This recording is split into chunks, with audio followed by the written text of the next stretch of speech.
Omusajja ayagala osigala nga nteeka towasa, n'omukyala ayagala osigala nga mbeerera tofumbirwa. Waliwo obuvunaanyizibwa Katonda bwakuwadde nti bw'ofumbirwa mutabani wo olina omusanyusa mu mbeera ez'omubiri. Kati awo si mwoyo, ez'omwoyo musumba ajja kikolako. Naye wootegerera nti obufumbo si sex, n'abali single beegatta. Musumba yagambye yo kategori mweri. Bwe abanga obufumbo ye sex single okola ki? Wafumbirwa oba weegatta? Ntero kigamba abaana abawala ffenna twasobyako era twebaza Mukama olw'ekisa nti buli lunaku bwe lukya n'otegeera amazima ofuuka wa ddembe otandikira awo olugendo lw'obutuukirivu. Naye ntero kugamba abawala nti toli socket. Simanyi bwe baziyita. Waliwo buno bwe bateeka mu socket. Kebo ye nti ayagala ocharginga essimu ateeka mu plaga. Owakuuka ow'emizindaalo apulaginga. Ayagala okwoza engoye mu washing machine awo mumbuli ebirala bye bateekayo socket za bintu bingi. Manya agolola apulaginga mu kantu keekamu. Toli socket mukwano nti buli alina plaga agenda kuteeka eyo. Era toli kabuyonjo nti buli ayagala okweyamba ajja wuwo. Teweefuula kabuyonjo. Ne public toilet n'omugagga agiyingiramu n'omwavu agiyingiramu. Tofuuka omuntu ayeeyamba. Etoyi tugigendamu kweyamba si kusulamu. Kwe kulaba nga buli omu asobola okubeera nawe mu kisenge ne batakuwasa. Kye bayita okweyambisa omuntu. Oba mu luzungu kye tugamba he used me. Abawala tukamanyika statement. Naye ennaku zino n'abawala tukola ki? Tukozesa. Era naawe omulenzi toli flash egenda mu buli computer. Maaka zige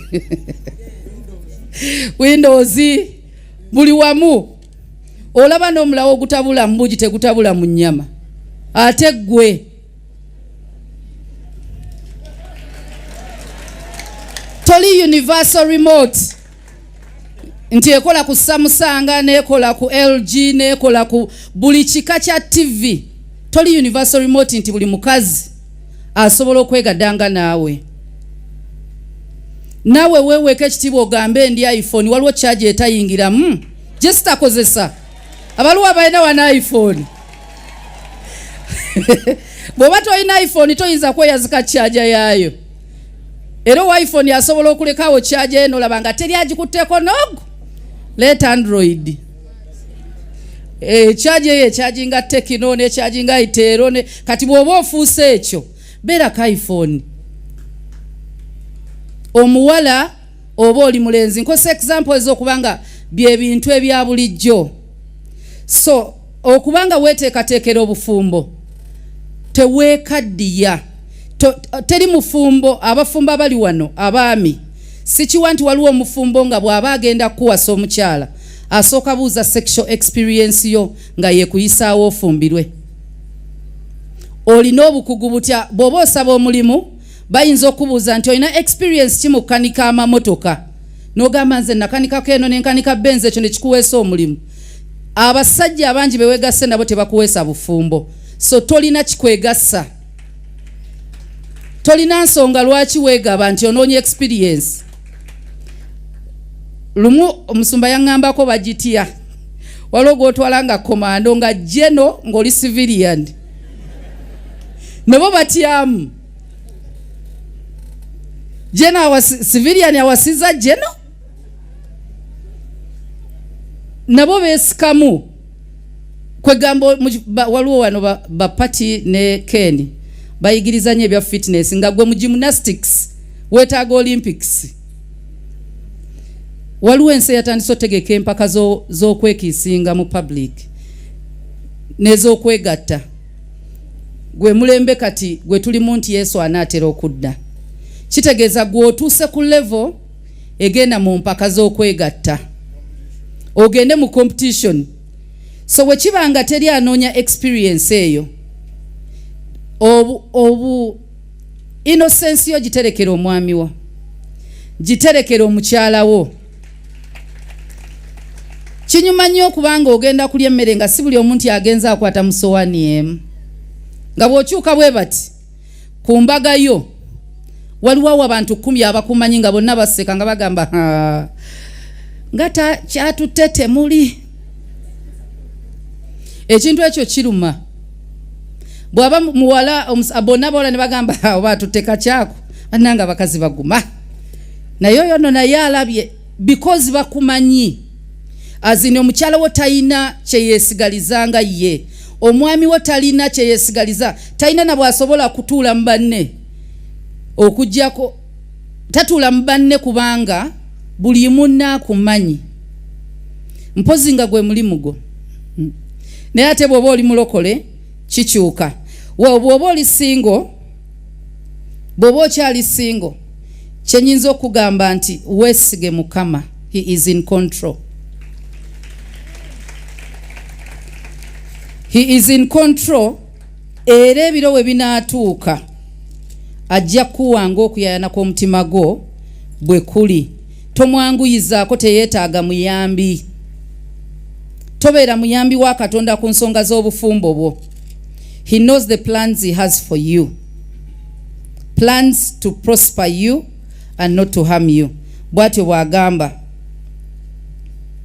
Bayibuli egamba mu Isaaya 26 olunyiriri olw'okubiri. 26 olunyiriri otandike ku lwokusatu. You keep him in perfect peace whose mind is stayed on you because he trusts in you. Bw'obanga ebirowoozo byo era n'okwesigwako kuli eri Mukama ajja kuwa emirembe ng'oli singo. Abantu abeetega tebalina mirembe. Beera teweetega. Teri musajja atamanyi kyayagala. Nze nzikiriza teri musajja ayagala beeru awasa yeyerusiza, ayagala mweru. Teri musajja ayagala wa kabina awasa akambadde. So teweetaga kwetega in any way. Kubanga okwetega kungi sinti kuyimirira kukubonga malaaya.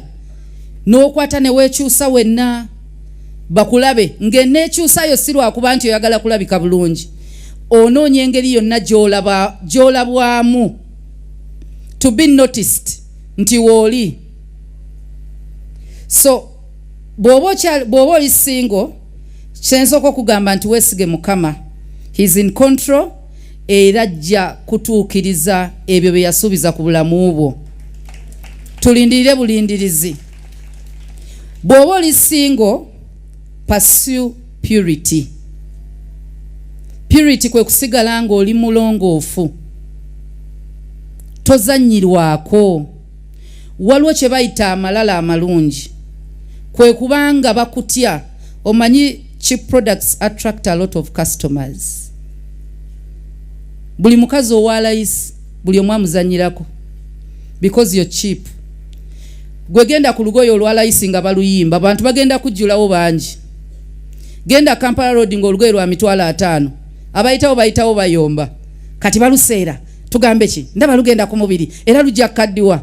Era beba bavuuka bowulya nga bagamba keeraga kalina amalala era kajja kufa era kajja genda kajja kola kikubanga you're expensive for him. Omususeeko buli ekikusukkako kivuma, buli kyotasobola okyogerera. Era abawala bw'osanga balenzi abakwogerera ddamu amaanyi, kitegeeze yo si level yo. Setting a standard nti simanyirwa buli omu wabula njagala atuukirire ambuulire ensonga ye. Naye sikusi ya sister n'okyuka, saizi yange n'okyuka. Tolina standard in life. Naye okusigala ng'oli pure, ng'oli mulongoofu, omubiri gwo gufuge. Bw'oba osobola okusiiba, nze nzikiriza osobola ofuga okwegatta. Teri muntu atalina bwagazi n'obwonoosaba otya tebugenda vaawo. Katonda tagenda bujjawo. Yeyo stage in life okulaga nti oli mulamu. bakuteekateeka ebanga emmere etokota tekitegeeza nti eyidde. Obwagazi bugenda kujja teri atabufunangako mpozi nga mulwadde. So bw'oba obufunye tekitegeeza nti weegatte. Enjala bwekuluma onywa butwa kubanga bwe buliwo. So omubiri we gubanja Katonda yatuwa ebibala by'omwoyo. Galatians 5:22. Ekimu ku byo bakiyita self control. Weefuge. Ekizibu ky'okwefuga kwe kubanga ebirowoozo ebizze ate oyongera obbiriisa.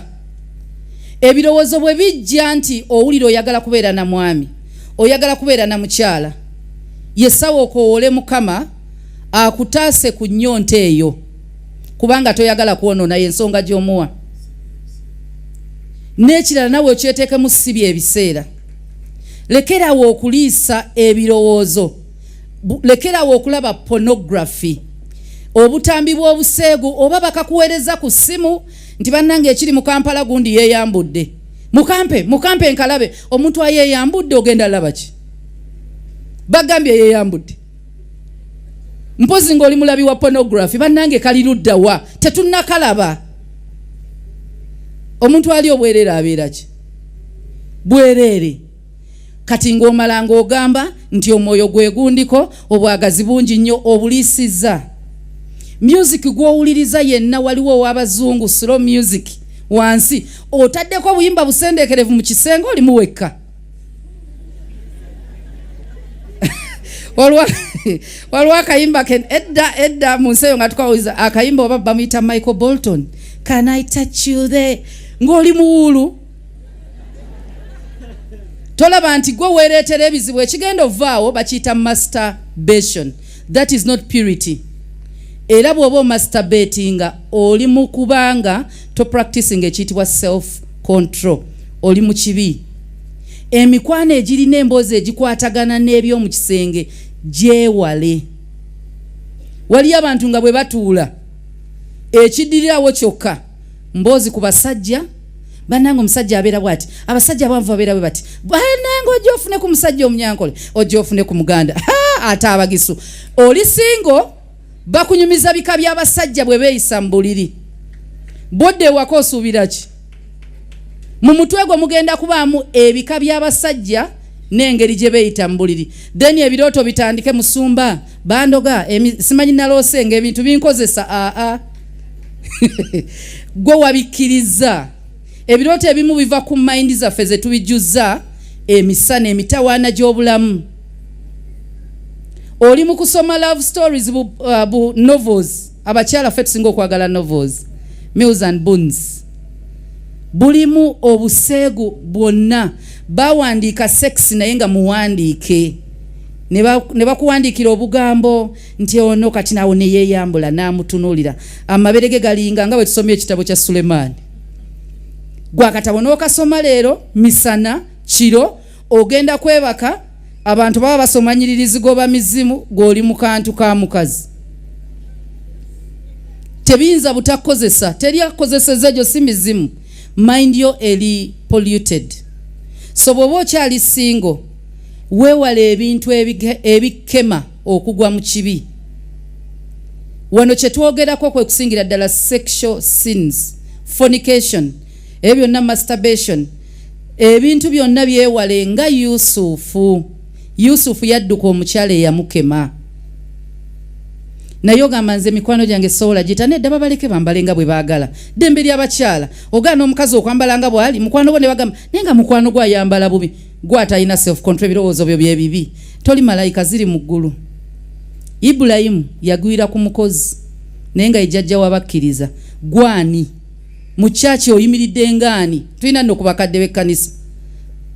Bw'aba jjajja w'abakkiriza yagwa olw'omukazi. Yusufu omukazi yamwetega.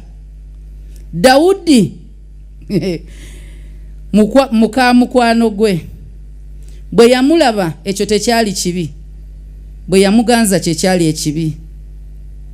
So toyinza gamba nti gw'oyimiridde nnyo olabika oli assistant Jesus tojja ggwa. So weewale embeera egenda okuleetera okukemebwa, omulenzi oba omuwala. oba emboozi abantu ze banyumya eyo group giveemu. Bwe baba abawala b'osinga obeera mu bonna bonna waliyo abawala nga sitaani agenda bayitamu nga muka Potifa bwe yali ku Yusufu ajja kusitamira ne bw'oba mulokole ne bw'oba obuulira enjiri wano ojja no intercedinga ajja kwetegawo mu maaso waakiri. Waakiri teyeesindika akatebere kagwa kubanga sitaani akunoonya. Bw'aba akunoonya agenda yita mu makubo gonna okulaba nga akujja ku butuukirivu. So bw'oba oli single, abstain, lwana. Abaana balenze engero 5 paka 9. Proverbs chapter 5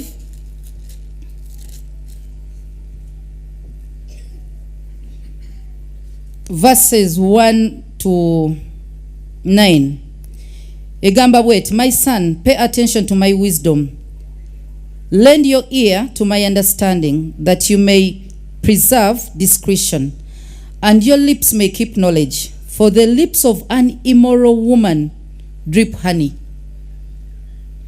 Waliwo omukyala oba omuwala oyo gw'owuliranga n'ebigambo by'ayogera mu bisigwa njuki naye ng'agenda kusuula. Bible egamba her mouth is smoother than oil, but in the end she is bitter as wormwood, sharp as a two-edged sword. Her feet go down to death.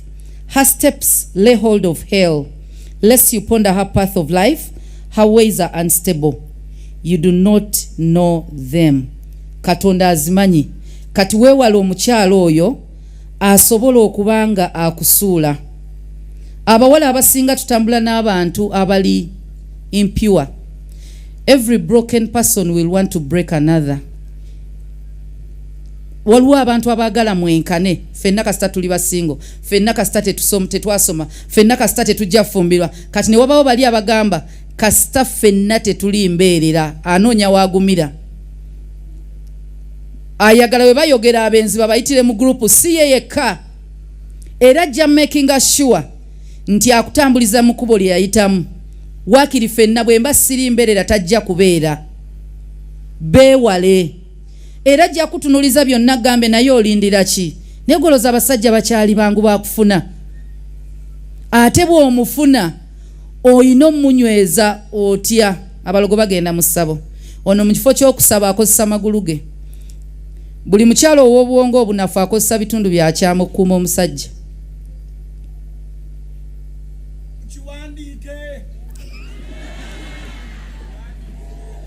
Kati omuwala bw'olowooza nti bw'oneegatta nga bakuwasa, buuza bamalaaya. Singa bonna bafumbo kubanga betuyinza okugamba nti bakugu. Ate abamu tukisukka nawo n'ogamba naye kanfuna olubuto muzaalire ampase. Bw'ozaalira omulenzi agenda kudduka.